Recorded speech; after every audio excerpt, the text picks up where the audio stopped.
मोक्ष मार्गस्य नेतारं भेत्तारं कर्म भूभृतां ज्ञातारं विश्वतत्त्वानां वंदे तद्गुण लब्धे। पंच परमेष्टि भगवान की जय। पूरा ही मंगलाचरण कर चुका, शायद मुझे ध्यान ही नहीं रहा। मैं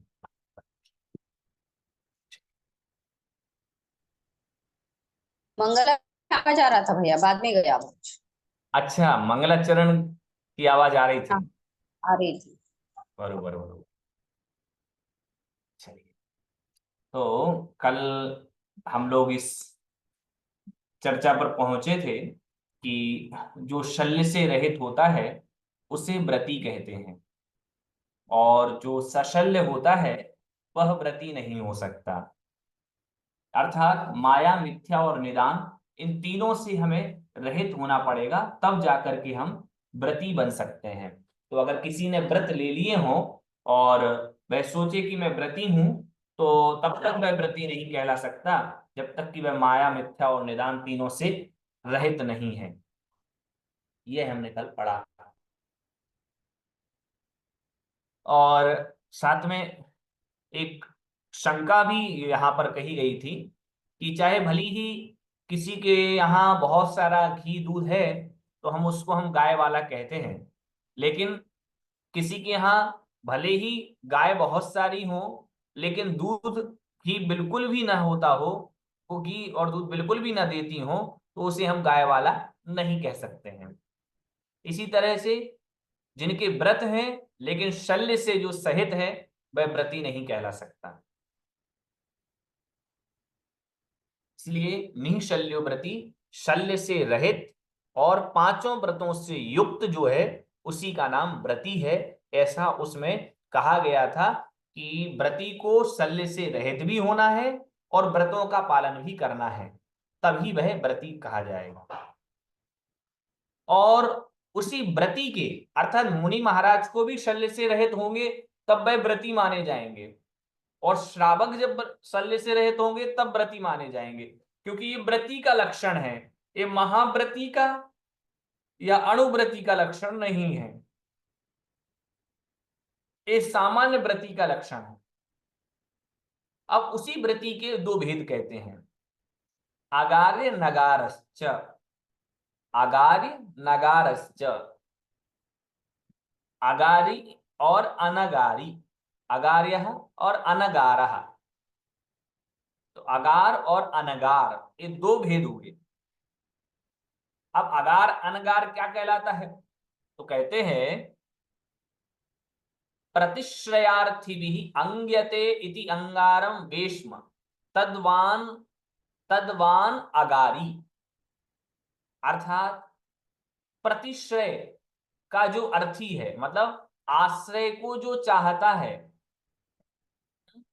अथवा आश्रय को चाहने वाले जिस वेश्म को अंगीकार करते हैं उसको कहा जाता है अगार। और वेश्म शब्द का अर्थ क्या है? तो कहते हैं घर, है ना। वेश्म शब्द का अर्थ होता है घर। तो आश्रय चाहने वाले जिसे अंगीकार करते हैं वह अगार है, और अगार का अर्थ वेश्म अर्थात घर है। तो घर को जो अंगीकार करते हैं, आश्रय पाने के लिए जो घर को अंगीकार कर रहे हैं उसका नाम अगार है।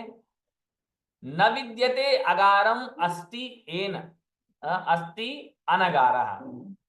और जिसका अगार नहीं है, जिसके पास घर नहीं है, जो आश्रय को नहीं चाह रहा है, वह अनगार है। इस प्रकार द्विविधो व्रती अगारी अनगारश्च, इस प्रकार दो प्रकार होते हैं व्रती के, अगारी और अनगारी। ननुचा अत्र विपर्ययोपि प्राप्नोति शून्यागार देवकुलाद्यावासस्य मुनेः अगारित्वम् अनिवृत्त विषय तृष्णस्य कुतश्चित् कारणात् गृहं विमुच्य बने वसतो अनगारत्वं च प्राप्नोति इति। अब यहां पर शंका करते हैं कि आपने जो कहा अगारी और अनगारी, तो अगारी और अनगारी जो आपने कहा तो उससे विपर्यय भी प्राप्त होती, मतलब विपरीत अर्थ भी प्राप्त होता है। क्यों क्यों विपरीत अर्थ प्राप्त होता है? तो कहा कि जो आपने ऊपर लक्षण दिया है उसमें जो मुनि है वो शून्य घर और देव कुल में निवास करते हैं, भी अगारी हो जाएंगे। मतलब जो मुनि शून्य घर में और देव कुल में निवास कर रहे हैं, देवालय आदि में निवास कर रहे हैं, वे तो अगारी हो जाएंगे। और विषय अनिवृत्त विषय तृष्णस्य, जिसने विषय तृष्णा का त्याग नहीं किया है और कुतश्चित कारणात् मतलब किसी कारण से घर को छोड़ करके वन में रहने लगे हैं, वे अनगार हो जाएंगे। मतलब जो आपने अगारी और अनगार का लक्षण किया है उससे एक अन्य अर्थ भी प्राप्त होता है। वो अन्य अर्थ क्या प्राप्त होता है कि जो मुनि सूने घर में और देवालय आदि में निवास कर रहे हैं वे तो अगारी हो जाएंगे, और जो विषय तृष्णा का जिनके त्याग नहीं है और वो किसी कारणवश वन में रहने लगे हैं तो वे भी अनगार हो जाएंगे। बात समझ में आ रही ना? क्योंकि घर को आपने कहा ना कि घर को जो चाहने वाले हैं, घर में जो रह रहे हैं, वो उसको आपने अगारी कह दिया, और घर में जो नहीं रह रहे हैं उनको अनगारी कह दिया। तब तो फिर भैया जो मुनि सूने घर में और देवकुल में निवास कर रहे हैं तो वो तो भैया निवास कर रहे हैं किसी घर आदि में, सूने घर आदि में, तब तो वे अगारी हो गए क्योंकि घर आदि में निवास कर रहे हैं। और जो कोई व्यक्ति है घर से उदास हो गया, पत्नी से झगड़ा हो गया, कुछ कारणवश हो गया, तो भैया जाकर के वन में रहने लगे, कहीं रहने लगे, घर को छोड़ दिए, तो वो अनगारी कहलाने लगेंगे। तो कहा भैया नई सदोषः, इसमें कोई दोष नहीं है। क्यों नहीं है? तो कहा भावागार से विवक्षितत्वात्, यहाँ भावागार का वर्णन है। भैया भावागार मतलब भाव रूपी आगार। घर में भीतर भीतर मन में क्या है? भीतर तो मन में आगार की इच्छा है ना, भीतर तो कहीं रहने की इच्छा है। तो भावागार विवक्षित है यहाँ पर, अर्थात भीतर के परिणाम रूप आगार विवक्षित है, बाहर के परिणाम रूप नहीं। कहा चारित्र मोहोदय सत्यागा आगार संबंधम प्रत्यनिवृत्त परिणामो भावागारम इत्युच्यते। अब भावागार मतलब क्या है? तो कह रहे हैं चारित्र मोह का उदय होने पर जो परिणाम घर से निवृत्त नहीं है वह भावागार है। अर्थात चारित्र मोहिनी कर्म का उदय जब होता है तो परिणाम घर से निवृत्त नहीं, घर से दूर होने के नहीं होते, और उसी का नाम भावागार है।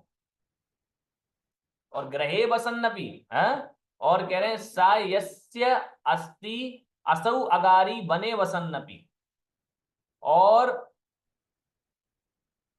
वह भावागार जिसके है वह वन में निवास करते हुए भी और घर में रहते हुए भी अगारी है।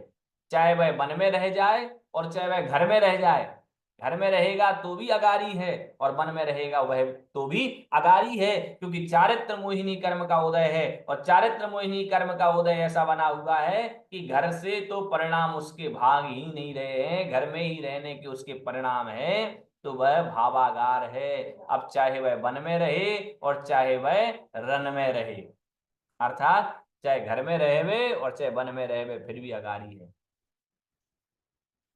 और कह रहे हैं तद भाव ग्रहे वसन्नपि तद अभावात अनगार इति च भवति।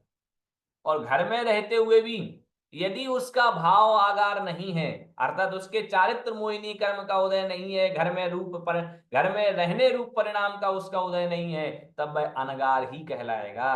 अर्थात घर में रहते हुए भी वह अनगार कहलाएगा।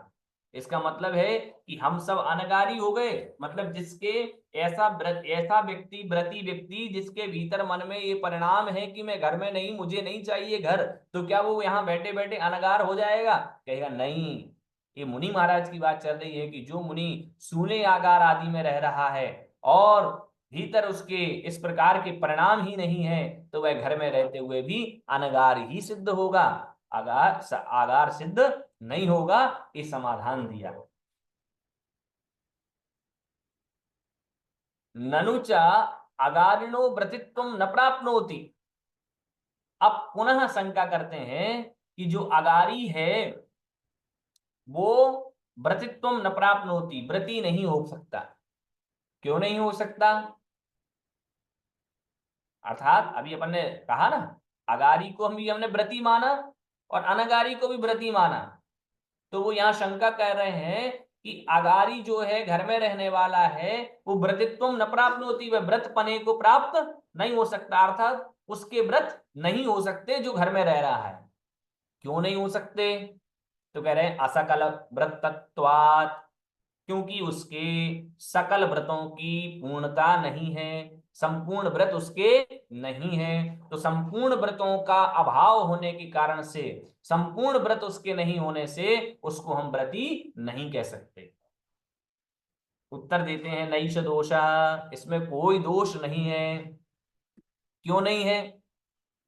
तो कहा नैगमादि नयापेक्षया, नैगम आदि नय की अपेक्षा अगारिणोपि व्रतित्वम उपपद्यते, कि नैगम नय आदि की अपेक्षा नगरावास के ही जैसे अगारिण अपि, अगारियों के भी व्रतित्वम उपपद्यते, व्रत बन जाता है। कैसे कहा? नगरावासवत, नगर नगर आदि में आवास करने के समान ही। मतलब समझ में नहीं आया? चलो कोई बात नहीं, दोबारा समझाते हैं। इसी में उदाहरण देते हैं। उदाहरण दे रहे हैं वो वही उदाहरण देते हैं आचार्य। कह रहे यथा गृहे अपवर्गे वा वसन्नपि नगरावास इत्युच्येत, तथा असकल व्रतोपि नैगम संग्रह व्यवहार नयापेक्षया व्रति इति व्यपदिश्यते। कह रहे हैं जैसे ग्रहे अपवर्गे, अपवर्ग शब्द का अर्थ होता है झोपड़ी। तो जैसे घर में या अपवर्ग के झोपड़ी में वसन्नपि रहता हुआ भी क्या कहता है कि भैया तुम कौन से नगर से आए हो, यही ना कहा जाता है। कि जब कोई घर में रह रहा है या झोपड़ी में रह रहा है तो भी आप क्या पूछते हो कि भैया कहाँ से आए हो, कौन से नगर से आए हो? तो वह उत्तर देता है कि भैया मैं तो फलाने नगर में रहता हूं। तो फलाने नगर में रहते हो कि फलाने घर में रहते हो कि झोपड़ी में रहते हो? तो उत्तर आया कि नहीं, फलाने नगर में रहता हूं। तो जैसे ये कहा जाता है उसी प्रकार असकल व्रतोपि, जिसके पूर्ण व्रत नहीं है वह भी नैगम संग्रह और व्यवहार नय की अपेक्षा से व्रती ही कहा जाता है। अर्थात पूर्णता की अपेक्षा कहा जाता है। जैसे मैं रह रहा हूं भले ही झोपड़ी में, लेकिन मुझसे कोई पूछेगा कहां से आए हो, तो मैं ये नहीं कहूंगा अपनी झोपड़ी से आया हूं, मैं ये नहीं कहूंगा कि मैं अपने मकान में से आया हूं। अभी तो मैं तो बोलूंगा कि मैं तो फलाने नगर से आया हूं। इस प्रकार से फिर कहते हैं अत्राह किम हिंसादीनाम अन्यतमस् अन्यतमस्मात् यह प्रतिनिवृत्तः सः खलु अगारी व्रती नैवम। शंका पुनः कहते हैं कि किम हिंसादीनाम अन्यतमः, हिंसा आदि पांचों पापों में से कोई किसी एक से प्रतिनिवृत्त हुआ है, अर्थात हिंसा आदि पांचों पापों में से कोई किसी एक पाप में से हट गया, तो क्या वह अगारी है? समझ में आई ना बात? पांचों पाप उसके नहीं रुके, लेकिन किसी एक पाप से वह हट गया, तो वह अगारी माना जाएगा। उत्तर दिया नैवम, ऐसा नहीं है। किन तरही, तो फिर क्या है? पंचतैया वैकल्येन विवक्षित इत्युच्यते, अर्थात जिसके एक देश से पांचों प्रकार से व्रती है वह अगारी है, ऐसा अर्थ यहाँ पर वैकल्येन विवक्षितः विकलता से विवक्षित है। अर्थात जिसके एक देश से पांचों प्रकार की व्रति होगी वह ही अगारी कहलाएगा। सभी एक पाप से, केवल एक पाप से विरति होने से वह अगारी नहीं कहलाएगा। उसी का लक्षण देने के लिए, उसी अर्थ को दृढ़ कराने के लिए कहते हैं अणुव्रतोगारी, अर्थात अणुव्रतों को पालन करने वाला जो व्यक्ति है उसे हम अगारी कहते हैं। अणु शब्दोल्प वचन, अणु शब्द जो है वो अल्प का वाचक है, थोड़े का वाचक है। अणुनी व्रतानी अस्य अणुव्रतोगारी इत्युच्यते। अणुनी मतलब थोड़े हैं, व्रत जिनके, है ना, सूक्ष्म स्थूल रूप से व्रत हैं जिनके, वह कहलाएगा अगारी। कथम अस्य व्रतानाम अणुत्वम, इसके व्रतों का अणुत्वम, अब पुनः शंका करते हैं यहाँ पर कि इसके व्रतों का अल्पपना कैसे सिद्ध होता है कि थोड़े से व्रत हैं। तो थोड़े से व्रत कैसे, तो देते हैं कि सर्व सावध्य निवृत्ति असंभवात, क्योंकि अगारी व्यक्ति जो होगा वो पूरे दोषों को नहीं छोड़ पाएगा। हिंसा हिंसा में लगने वाले जितने दोष हैं उन पूरे दोषों का त्याग उस अगारी के संभव नहीं है, इसलिए उसके अल्प व्रत कहलाते हैं। कुतस्तरहि असौ निवृत्तः, पुनः शंका करते हैं कि ये किन किन से निवृत्त है, अल्प व्रत जो है वो किस किस का त्यागी होता है। तो कहते हैं त्रस प्राणी व्यपरोपणात् निर्वृत्ता अगारी इति आद्यम अणुव्रतम। त्रस जो जीव हैं उन त्रस जीवों की, त्रस प्राणियों की व्यपरोपण से निवृत्त है, अर्थात त्रस जीवों की हिंसा का त्यागी होने से उसका आद्यम आद्यम अणुव्रतम, सबसे पहला जो अणुव्रत है अहिंसा, वो अहिंसा अणुव्रत पलता है उसका, क्योंकि वह त्रस जीवों की हिंसा का त्यागी होता है। स्नेह मोहादि वशात गृह विनाशे ग्राम विनाशे व कारणम इत्यभिमतात् असत्य वचनान् निर्वृत्तो गृहीति द्वितीयम अणुव्रतम। स्नेह के वश और मोहादि के वश से गृह विनाश अथवा ग्राम विनाश के कारण से वह असत्य वचनात् निर्वृत्त, असत्य वचन से निवृत्त है, इसलिए उसका यह द्वितीय अणुव्रतम, दूसरा अणुव्रत पलता है।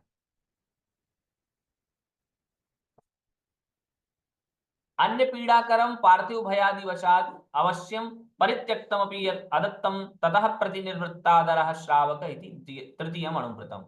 और तीसरा अणुव्रत कहते हैं कि दूसरे को पीड़ा देने वाला, और किसके, तो कहा पार्थिव भयादि वशात अवश्य। पार्थिव अर्थात राजा, राजा के भय के वशात, राजा के भय के कारण से, अन्य पीड़ा कर्म दूसरे को जो पीड़ा कारी है ऐसा जान करके आदत्तम बिना दी हुई वस्तु को लेना, यद्यपि वह छोड़ देता है फिर भी बिना दी हुई वस्तु के लेने से उसके प्रति, उस वस्तु के प्रति उसकी प्रीति हट जाती है, इसलिए उसके तीसरा अणुव्रत अचौर्याणुव्रत होता है। फिर आगे कहते हैं उपात्तायाः अनुपात्तायाश्च परांगनायाः संगात निर्वृत्त रतिर्ग्रहीति चतुर्थम अणुव्रतम। और उपात्त मतलब ग्रहण की गई, स्वीकार की गई हुई, गृहस्थ अवस्था में रह रहा है तो गृहस्थ अवस्था में स्वीकार की गई हुई, अथवा अनुपात्तायाः स्वीकार जिसको नहीं किया गया है। उपात्त मतलब प्राप्त की हुई, स्वीकार की गई, और अनुपात्त मतलब स्वीकार नहीं की गई हुई।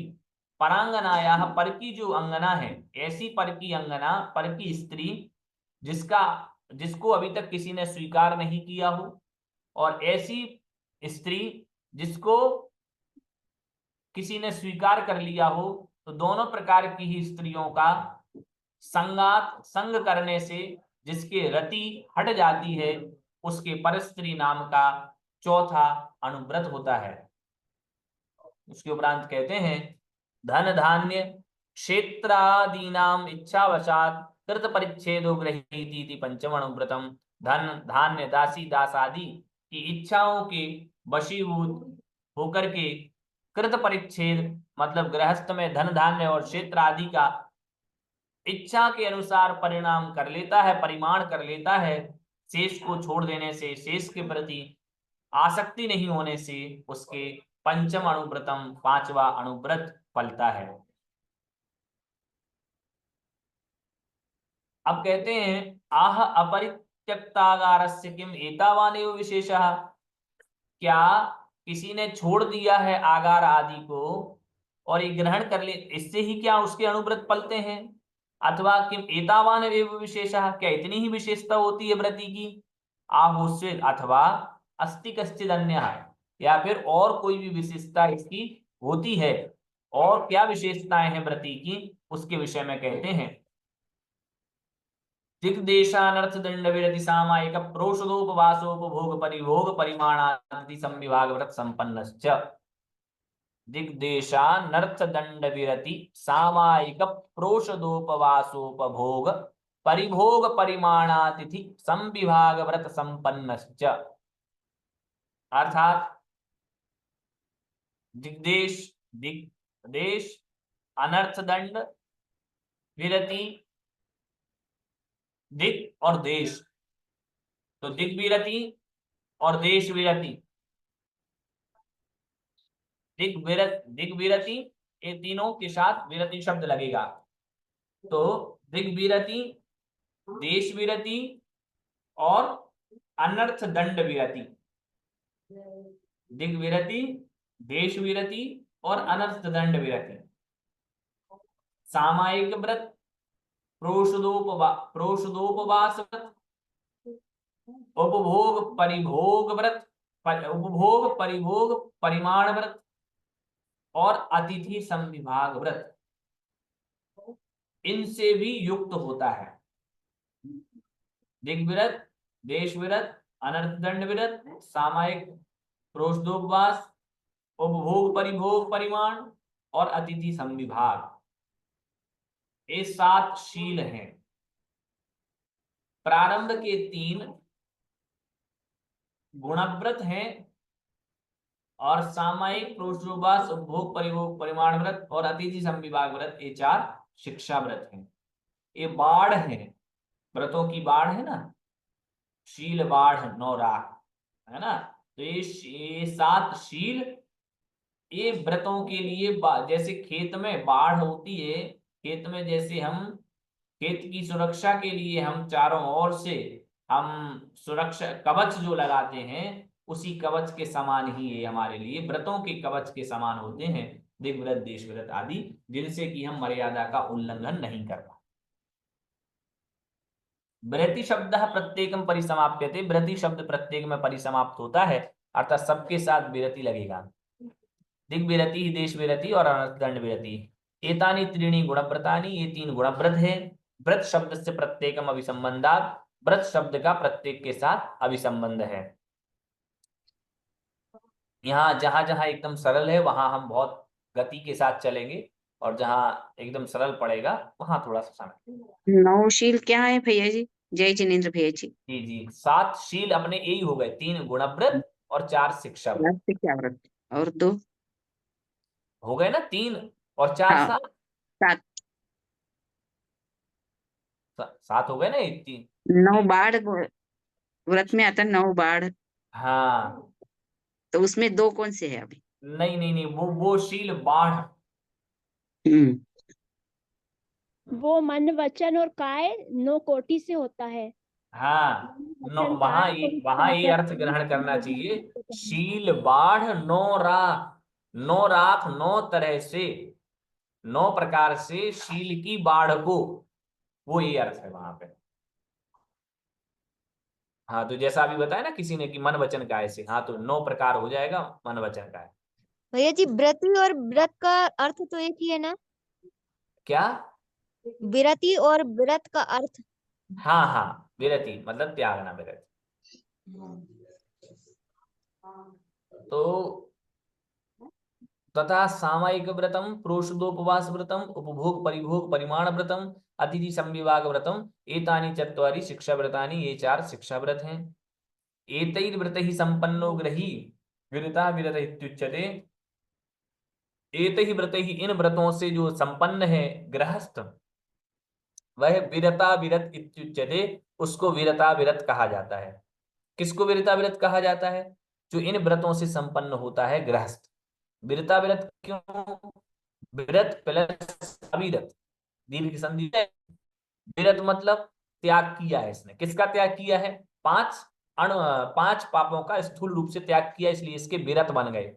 लेकिन अविरत क्यों? क्योंकि इसने 5 प्रकार का सूक्ष्म रूप से अभी त्याग नहीं किया है, तो इसलिए इसकी अविरत दशा बन गई। तो दोनों को मिलाया तो विरता विरत बन गया।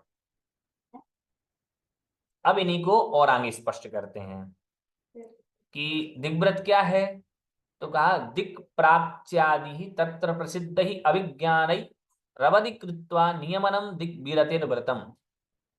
कि दिक् प्राच्यादि, प्राची मतलब पूर्व दिशा, तो पूर्वादि जो दिशाएं हैं, उन पूर्वादि दिशाओं में जो प्रसिद्ध ही अभिज्ञान ही, प्रसिद्ध जो चिन्ह है, पूर्वादि दिशाओं में जो प्रसिद्ध चिन्ह है, उन चिन्हों के द्वारा अवधि मतलब मर्यादा करके यह नियम करना, मैं यहां तक जाऊंगा, इस दिशा में इस दिशा से आगे नहीं जाऊंगा। इसका अर्थ है दिग्विरति व्रत।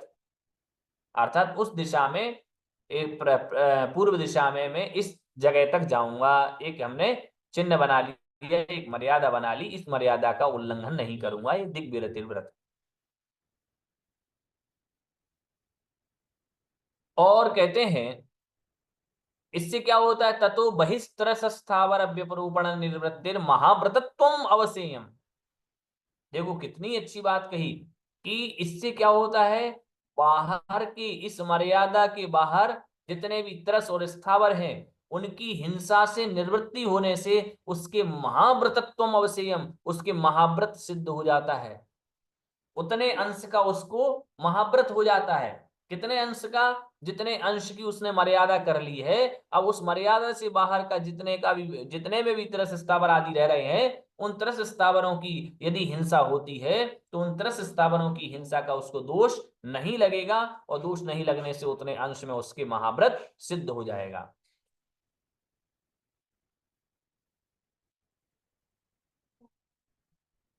तत्र लाभे सत्य विपरिणामस्य निर्वृत्तिर लोभ निरासस्य कृतो भवति।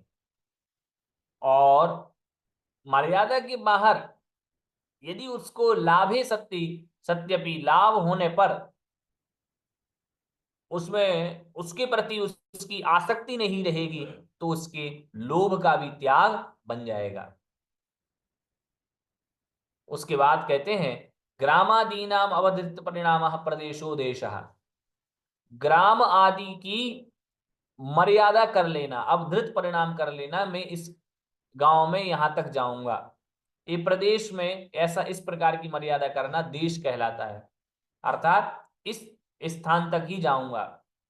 अभी तो हमने दिशाओं की मर्यादा ली थी, अब दिशाओं की मर्यादा लेने के बाद स्थान विशेष की मर्यादा भी लेना, इस स्थान में इस स्थान तक ही जाऊंगा, ये देश विरत कहलाएगा। ततो बहिर्निवृत्ति देश विरति प्रथम। और उससे बाहर जो स्थान है उस स्थान का त्याग कर देना, ये देश विरति व्रत है। पूर्ववत बहिर्महाव्रतत्वम व्यवस्थाप्यम। और पहले की तरह ही यहां पर भी महाव्रत हो जाता है। अर्थात इससे बाहर का जो बाहर के जीव आदि का जो हनन नहीं होता, उससे उसके वह महाव्रत उतने अंश का महाव्रत हो जाता है। असत्युपकारे पापादान हेतु अनर्थ दंड। अब कहते हैं अनर्थ दंड क्या है? तो कहा असति उपकारे, उपकार न होकर के केवल जो पाप को ही आदान, पाप को ही ग्रहण करने के लिए होता है, उसका नाम है अनर्थ दंड। अर्थ शब्द का अर्थ होता है प्रयोजन, अनर्थ शब्द का अर्थ होता है बिना प्रयोजन के ही, दंड का अर्थ है मन वचन काय की क्रिया। बिना प्रयोजन के ही मन वचन काय की क्रिया जिनसे केवल पाप का अर्जन होता है, उसे हम अनर्थ दंड कहते हैं। ततो उससे विरति ही अनर्थ दंड विरति, और उससे विरत हो जाना यह अनर्थ दंड विरत है।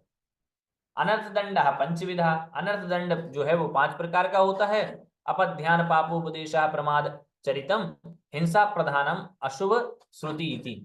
अर्थात 5 प्रकार का, एक अपध्यान, पापोपदेश, प्रमादचर्या, हिंसा प्रदान और अशुभ श्रुति अर्थात खोटा खोटा सुनना।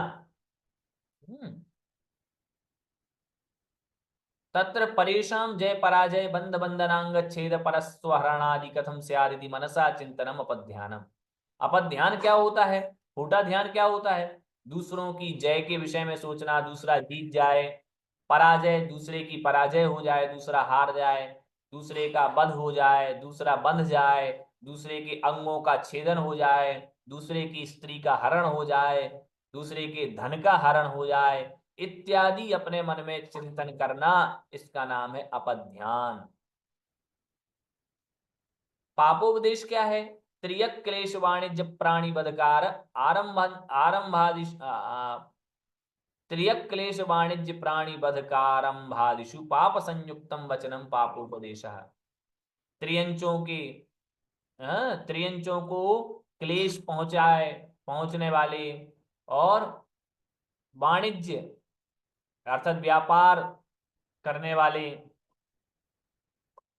और त्रियंचों को जो क्लेश पहुंचाए, ऐसे व्यापार आदि करने वाले, प्राणी वध प्राणियों की जिससे अधिक हिंसा होती हो ऐसे, और आरंभ आदि विषय में पाप संयुक्तम वचनम, पाप संयुक्त वचनों को बोलना, ये पापोपदेश है। अर्थात सुनो तुम ये वाला काम कर लो, इसमें बहुत सफलता है। हिंसा तो अधिक है। अच्छा, तो इस प्रकार के हिंसा आदि जहां अधिक हो रही है, ऐसे वचनों को बोलना कि ऐसा काम कर लो, वैसा काम कर लो, तो ये इनमें हिंसा अधिक हो, इससे पापोपदेश नाम का अनर्थ दंड कहलाएगा। भैया जी जयजनी ये क्वेश्चन था हमारा।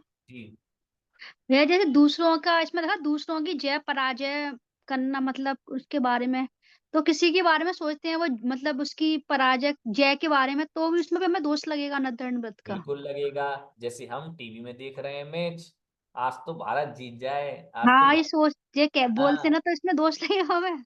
बिल्कुल लगेगा, बरोबर लगेगा। और पाकिस्तान के बारे में सोचते हैं हार जाते हैं, ऐसे सोचते हैं। हाँ, तो पाकिस्तान तो हार जाएगी और भारत जीत जाएगी, लेकिन हमारे कर्मों का आश्रय हो जाए। मतलब इसमें हमें बोलना नहीं चाहिए, मतलब ऐसे बिल्कुल। हम तो बड़े ना खुश होते हैं। ना भैया बोलना जी ऐसे चाहिए ना करके जब सोचना, मैच देखते हैं तो ना बोलना चाहिए ना सोचना चाहिए। अच्छा अच्छा। हाँ, अब ऐसा तो ऐसा ना हो कि केवल बोल नहीं रहे हैं, सोच तो रहे हैं। सोच भी रहे हैं, नहीं वो तो सही बात है, सोचते भी हैं जब देखते हैं मैच, तो वो तो सारा चीज करते हैं, वही बात है। हम्म, अच्छा, जय हिंद भैया। हम्म। प्रयोजन और मंत्र। हाँ। मेरा और एक प्रश्न था भैया जी, हम्म आवाज आ रही है? बोलिए। हाँ, मोस्टली तो हिंसा क्या होती है, जब हम मन से करते हैं, यानी हमारे मन के अंदर भाव आएंगे तो ही हिंसा होगी। तो हम्म हमारा दिग्व्रत है, समझो एग्जाम्पल दिग्व्रत है, उसके बाहर का तो हम सोचते भी नहीं, तो बाहर की हिंसा में कैसे लगेगी? देखो, बाहर का हमारा त्याग नहीं है ना। हाँ, त्याग तो नहीं है, लेकिन विचार भी नहीं आते ना उसके हिसाब नहीं, वैसे। लेकिन अभी अभी आपके अगर बाहर का त्याग नहीं है, इसका मतलब है, जैसे मान लीजिए मेरा बाजार की वस्तुओं का त्याग नहीं है। अब जिस व्यक्ति के बाजार की वस्तुओं का त्याग नहीं है, उसको बाजार की वस्तुओं का बनने का पाप तो लगेगा, क्योंकि किसी दिन आपकी जरूरत पड़ गई तो आप खा लेंगे। जिस ओके दिन ओके। आपकी जरूरत हो गई तो आप खा लेंगे। मेरे हाँ, रात्रि भोजन का त्याग नहीं है, तो इसका मतलब है कि रात्रि भोजन का त्याग नहीं है, तो जब जरूरत पड़ेगी तो खा लोगे। ओके, तो ऐसे ही। ओके। हाँ, वाह वाह। तो इसलिए वो अगर लेकिन उसका त्याग हो जाता है, तो कम से कम बाहर की वस्तुओं का उसके त्याग बनने के कारण से महाव्रत हो जाता है, उसके ओके उतने अंश का महाव्रत प्रकट हो जाता है कि चलो भैया, अब कम से कम इसका उतने का तो त्याग है। ओके ओके, ठीक है भैया जी। किसी के बारे में अच्छा सोचना, मतलब बुरा मत सोचना, अच्छा सोचना, जैसे कि भारत जीत जाए, पर ये नहीं सोचना कि पाकिस्तान हार जाए। तो वो तो अपाय विजय धर्म ज्ञान में आ जाना चाहिए ना, कि नहीं हम नहीं, अच्छा। यहाँ अपन क्या सोच रहे हैं, जय पराजय, इसकी जीत हो जाए, इसकी हार हो जाए, ये मर जाए, ये जी जाए, इसके अंगों का छेदन हो जाए, इसके धन का हरण हो जाए, अरे भैया आग लगी है, पूरा जल जाए, पूरा जल जाए, भगवान अच्छा करे, भगवान अच्छा करे, अपन सोच लेते ना कभी भी, बढ़िया कर रहा है भगवान इसके साथ, ऐसे ही होना चाहिए इसके साथ, ये अपन ध्यान कहलाएगा कि पर भैया। अगर आप अच्छा सोच रहे हैं कि इसके साथ अच्छा हो, या फिर दुर्घटना ना हो, या कुछ भी, मतलब कुछ भी दूसरे के लिए अच्छा सोच रहे हैं, बस बुरा नहीं हाँ सोच। अच्छा, अच्छा सोचे, कोई दिक्कत नहीं, अच्छा सोचेंगे तो उसमें कोई समस्या नहीं।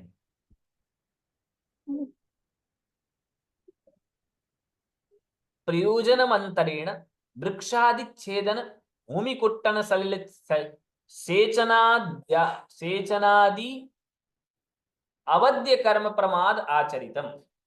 अब कहा प्रमादचर्या किसे कहते हैं, तो कहा प्रयोजनमंतरेण, बिना प्रयोजन के, बिना प्रयोजन के ही वृक्षादि छेदन, वृक्ष आदि का छेदन करना, भूमि कुट्टन, भूमि को कूटना, सलिल सेचन, पानी को सींचना, इत्यादि जो अवध्य कर्म हैं, अर्थात अवध्य मतलब पाप कर्म, वो सब प्रमाद चरित नाम का अनर्थ दंड है। बैठे बैठे ही आप भूमि को कुदेर रहे हैं, बैठे बैठे ही आप पानी से नाम लिख रहे हैं, बैठे बैठे ही आप कुछ ना कुछ करते जा रहे हैं, ये सब चीजें प्रमादचर्या अनर्थ दंड कहलाएगा। विषकंटक, शस्त्राग्नि, रज्जु कुशादंडादि हिंसोपकरण प्रदानम हिंसा प्रदानम, और हिंसा प्रदान नाम के अनर्थ को कहते हैं कि विष, कंटक कांटा, शस्त्र अग्नि, रज्जु अर्थात रस्सी, कुश चाबुक, और कुशा दंडा दंड लकड़ी इत्यादि हिंसा के उपकरणों को प्रदान करना, ये हिंसा प्रदान नामक अनर्थ दंड है। इसलिए जिससे हिंसा होती है ऐसे उपकरणों का दान नहीं देना चाहिए।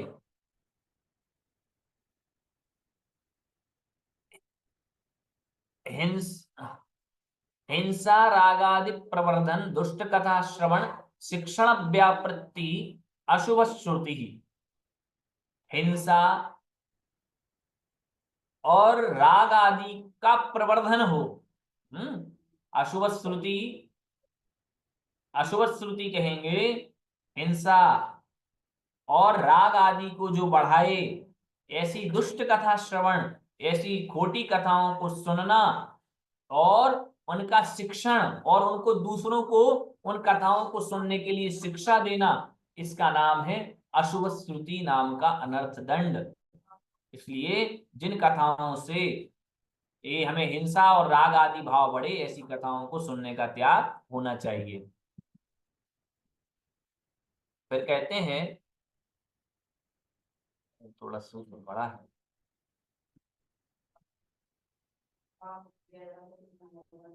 सम एक ही भावे वर्तते, सम उपसर्ग जो है वो एक रूप, एक अर्थ रूप में है।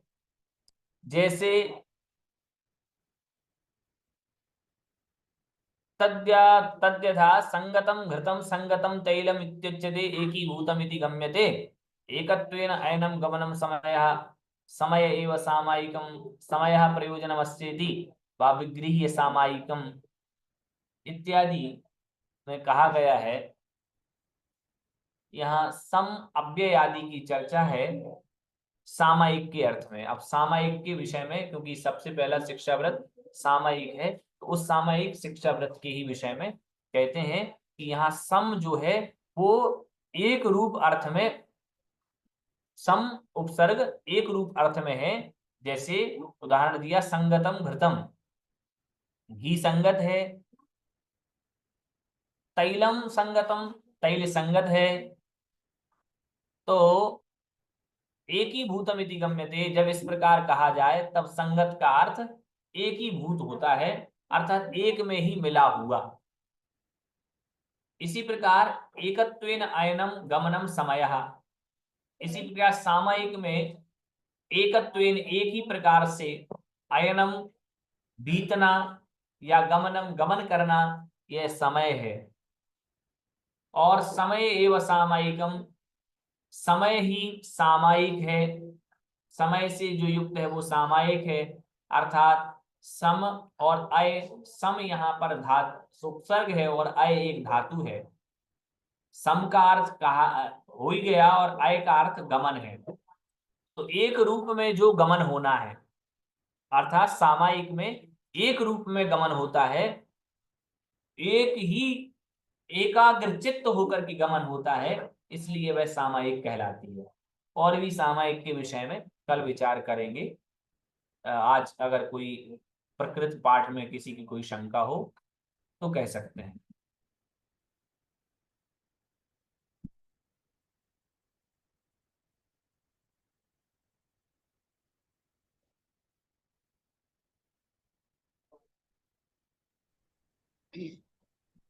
घी संगत है, तेल संगत है, यानी क्या है भैया जी? नहीं समझ में आया कुछ। जैसे तेल है, अलग अलग नहीं है ना।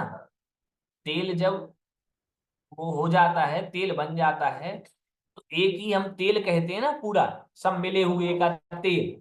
घी जो है अलग अलग नहीं है ना, एक होकर के है यूं ओके, घी, ऐसा। अच्छा अच्छा, ओके।